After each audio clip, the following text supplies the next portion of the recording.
Hey guys, it's Lauren from the Express Lane, and today we are covering part 2 of our career development series. And in part 1, you got to meet Ashley. Ashley is one of our employment specialists from the Red Wing office, and she and I had such a fun time chatting about our early days as front office coordinators and how we developed our own careers here at Express, and a few things that we learned along the way too. So in case you missed that video, I will go ahead and leave it linked up here as well as in the description box below, so that you can go ahead and you can watch that video after you wrapped up with this one. But today we are talking about our top 5 tips for career development. And I wanted to make this video because I thought it would be really helpful to just have a list of steps, just a nice easy reference video that you can look back on when you are looking to make some of those next moves for your career development. I know that Ashley and I talked briefly about a few of these in the first video, but I think that a lot of people kind of get confused when it comes to career planning versus career development. And career planning is really about looking inward, kind of creating those career goals. A lot of people will take, maybe career aptitude tests or personality tests to try to figure out what exactly is the right next step for me, what's the right next goal for me for my career, versus career development is really those actionable steps, those step-by-step things you can be working on a little bit each day to further your career. So that's what we're going to focus on today, is career development. But if you are curious about learning more about career planning and you would like us to do a video on that in the future, let us know. Leave us a comment down below. And if you have any other video ideas for us too that you'd love for us to cover, we would love to hear about those too. That definitely gives us an idea so that we can make content that you are looking for and things that you would find valuable. So today, without further ado, we will jump on in to those top 5 steps for career development. The first step that I wanted to talk about when it comes to career development are work-related conferences. Now, if you are one of the lucky individuals that your company attends work-related conferences, or they even pay for their employees to attend these work-related conferences, whether it's part of the way or all of the way, I would so highly recommend, if it is within your bandwidth and you're able to do so, to attend these conferences. It's such a special thing to come together, and you really don't know what it's like until you've actually experienced one. But I have attended many work-related conferences and trade shows, both with my company at external events and then also with my franchise at Express-only events. And they are such fun times because, first and foremost, you get to travel, which is really fun to go travel to new places and see new things. Second, you get to know your coworkers and your boss, your management, so much better. You get to really connect with them on a personal level outside of just being very professional with them at the office. That's a lot of fun. And you also really are showing your management team that you are interested in moving forward with your career and that you're interested in moving forward with their company, since you're attending the conference with that company. And I would say probably one of my favorite parts of attending these conferences are the fact that a lot of these conferences bring in professional speakers, keynote speakers that really share their knowledge and share their story. A lot of times they are related to the industry that your conference is being held with. And the other thing that they usually offer too are educational courses. Now, these educational courses don't cost any extra. They're all built into the initial registration fee. So you get to take these classes with professionals, learn really cool things about the industry, but you're also learning about these things alongside like-minded professionals who also want to learn these things just as much as you do. So it really is a great opportunity that I would strongly recommend taking advantage of. And even if your company doesn't attend these types of work-related conferences, there are still work-related conferences that are open to the public, and if there are some that you can afford the registration fee, or there are ones that are local to you, I would highly recommend checking those out as well to just learn more about your industry and better your knowledge in the area. That leads us right into our next step, which is continuing education. Now, going back to school is not the only way to continue your education, though it might be the right move for some people. Now, say if you're interested in going into a position in higher education, you might actually need that additional career in order to meet the qualifications for that position.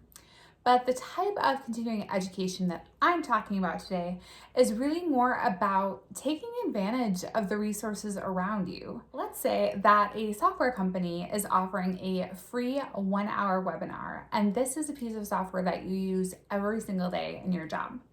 Now, attending this free webinar, obviously it's free, which is great, but you might learn quite a few new things about this new software that they're rolling out or the new version of the software that they're rolling out. And if you attend this webinar, maybe say it's over your lunch hour, or maybe your boss gives you permission to attend that webinar on company time, then you can take those top 1 or 2 tips that you learned from the webinar, and you can also share it with your team, share it with others that also use that software. Maybe you share it in your next team meeting, or maybe you share it in an email. And learning this tip not only is going to help you increase your efficiency using the software on the job, it's also going to increase others' efficiency using the software on the job, which is really a win-win for everyone, including management.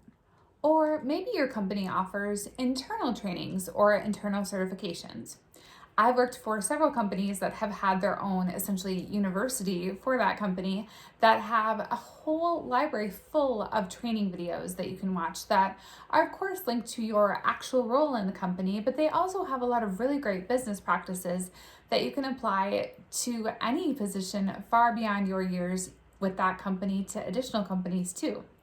And even if your company doesn't offer these types of internal trainings, there are so many online resources available now that are either free or very cheap that you can attend as well to learn a new skill or to gain a certification that's related to your industry or an industry that you would like to be in one day. Once you have obtained these new skills or certifications, one of the first places that you want to list those out is actually on your resume. And you want to do it at the time that you completed this new skill or that you completed the certification.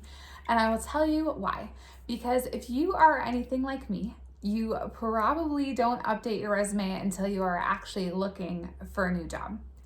The problem with that mentality is that when you've worked at a company, say for 5 years, and you're going to update all of those accomplishments, all of those new skills that you've learned, all of the tasks that you've completed in the job, you're probably going to forget a few things. It just happens. You're probably not going to remember every single thing that happened over the previous 5 years that you were with the company. So to make sure that doesn't happen and that you do have all of your accomplishments listed on there, make sure that you are updating that right away at the exact time that you actually complete that certification. Another important place to add those skills and certifications is also on LinkedIn. So with LinkedIn, you can list out your brand new skills, and as you are incorporating these new skills into your current role, your colleagues can then endorse you for those skills, saying that, yep, this person has learned this new skill and they're using it every day in their job. Also, when you list out your new certifications on your profile, other people can leave you a comment and congratulate you on all the hard work that you put in order to achieve that certification. And a fun fact is that members on LinkedIn that have 5 or more skills actually receive 33 times the number of contacts by recruiters and other LinkedIn members than individuals that don't have at least 5 skills listed. So having these skills increases your connections with others, and it makes you more noticeable by recruiters if you are in the market for a new position. Speaking of LinkedIn and networking, I also wanted to talk about the importance of making new connections as well as maintaining your current connections.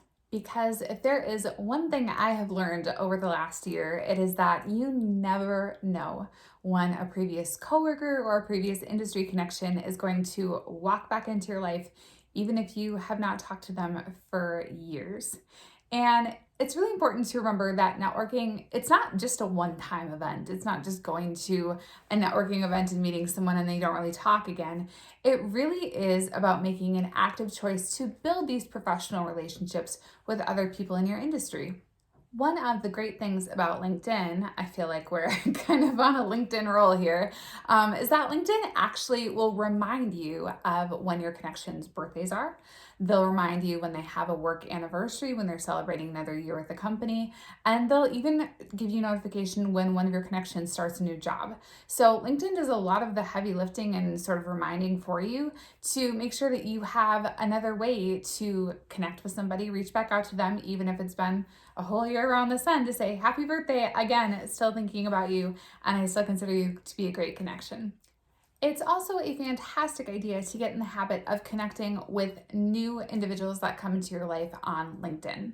So when a new coworker joins your team or when you get handed a new account at work, you want to go ahead and just do a quick search on LinkedIn to see if that person has a LinkedIn profile. And if they do, go ahead and reach out to connect with them. And bonus tip, would highly recommend sending them a message when you do so. Because if it is a brand new coworker that hasn't started work yet, or if it is a brand new client who you haven't had a formal interaction with yet, you do want to add in a little introductory note that says, hey, it's Lauren from Express. I'm so excited to start working with you and building this professional relationship. Something to that extent. Just make sure that you are letting them know your name, what company you work for, and that this is how you're going to be interacting with them so that they don't think, who the heck is this random person that's reaching out to me? Continuing on with the topic of connections, I wanted to talk about mentorship programs. Now, some companies already have mentorship programs established where they'll pair up newer employees coming in with the company with senior level employees that have been there for a while.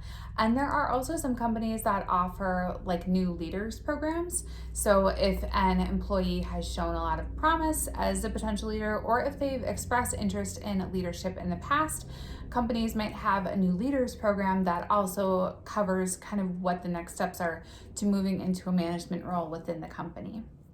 Now, if your company doesn't have a mentorship program, but you are interested in finding a mentor that can help you to continue to develop your career, we have actually created an entire video solely devoted to mentorship and how you can find a mentor.